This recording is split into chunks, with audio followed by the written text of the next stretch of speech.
On this channel, Million Dollars Made Easy, we love to run numbers for people. And I'm getting some great comments and great recommendations on how to improve all these sheets that we use. This sheet is the withdrawal sheet once you reach retirement. Let me show you how this might work and let me tell you about recommendations somebody made. Let's say you have been able to reach $1 million because you use the accumulation sheets on other pages that we have on this channel. And you saw it doesn't take that much if you start young to get to $1 million. So let's say you got $1 million and you want to have an asset allocation of 70-30. In other words, 70% staying in the S&P 500 and 30% going in a cash reserve account. So when the market's going down, you're not selling low, you're taking out of your bucket over here. But let's just run the numbers on $1 million. Say you're planning on $4,000 for expenses. How many times would you run out of money?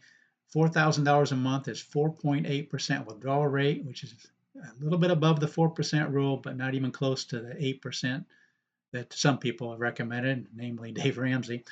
Okay, only 2% in the last 100 years would you run out of money with this scenario in 20 years and 4% in 30 years.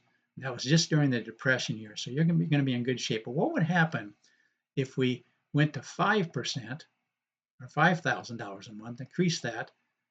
We're going to leave it this way. We're going to see the percentages are going to get higher because you're taking out more. So there's more years that you have returns where you might run out of money.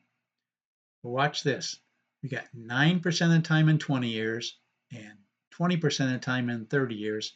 But we're still taking out that same 3% every single year, both during the go-go years. Then you start slowing down in the second decade of retirement, and then you really slow down in the third decade. That's the way it usually works. You don't spend near as much, unless, of course, the healthcare costs. I understand that. But let's just say you decrease that in the second decade by 10% and the third decade by 15% because you're just not traveling, you're just not eating out as much, even you're just staying at home when you get to be in your maybe your 80s. Let's see how these numbers might change.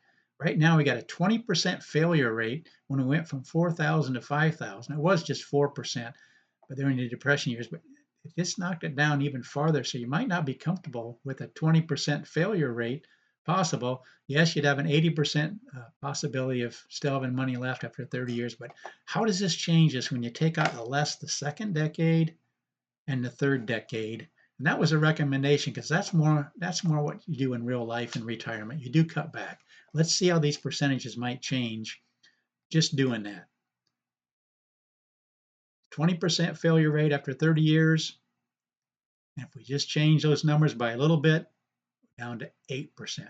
That sounds so much better. That's a 91.5% success rate. Again, we got the Depression years where you have some problems, but you could go from 4,000 to 5,000 and not really lose much. Remember, at 4,000, you still lost money 4% of the time running the numbers because of the Depression years. But now, with $1,000 more, those initial first 10 years, you'd only have a possible failure rate of 8%. But that's what this individual, this subscriber, recommended that I do. And I think that's more realistic. I can change these numbers to anything you want. If you want to leave it at 3%, but I really do think in the second and third decades, you probably are going to cut back. And I speak that as somebody that's in their 70s. I don't think we are spending quite as much money because we just don't feel like traveling quite as much as we did when we were in our 60s.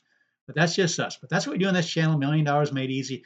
I love what the subscribers that we have that are making recommendations so I can change these spreadsheets to be more realistic.